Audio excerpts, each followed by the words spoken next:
এবার ডক্টর মোহাম্মদ ইউনূসকে নিয়ে কথা বলেছেন হিলারি ক্লিন্টন। জাতিকে গণতন্ত্রের দিকে পরিচালনার জন্য এগিয়ে আসছেন doctor Mohammad Yunus, Hillary Clinton. মার্কিন সাময়িকী টাইমস প্রকাশিত 2025 সালের প্রভাবশালী 100 ব্যক্তির তালিকায় স্থান পেয়েছে অন্তর্বর্তী সরকারের প্রধান উপদেষ্টা প্রফেসর ডক্টর মোহাম্মদ ইউনূস। ম্যাগাজিনে শান্তিতে নোবেলজয়ী ডক্টর ইউনূসকে নিয়ে মুখবন্ধটি লিখেছেন যুক্তরাষ্ট্রের সাবেক পররাষ্ট্রমন্ত্রী হিলারি ক্লিন্টন।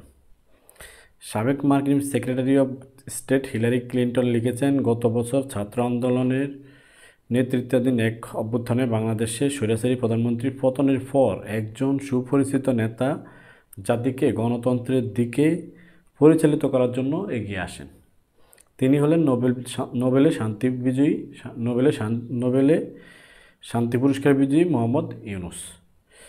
ক্ষুদ্র ঋণের মাধ্যমে সবচেয়ে প্রান্তিক জনগোষ্ঠীকে ক্ষমতায়নের লক্ষ্যে কয়েক দশক আগে ডক্টর ইউনূস বাংলাদেশে গ্রামীণ ব্যাংক প্রতিষ্ঠা করেন।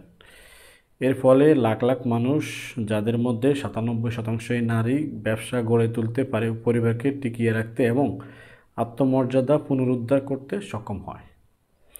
হিলারি ক্লিন্টন লিখেছেন, ইউনূসের সঙ্গে আমার প্রথম দেখা হয় যখন তিনি তৎকালীন গভর্নর বিল ক্লিন্টন ও আমাকে যুক্তরাষ্ট্রের একই ধরনের কর্মসূচি বাস্তবায়নে সহায়তা করতে আরকানসাসে ভ্রমণ করেছিলেন।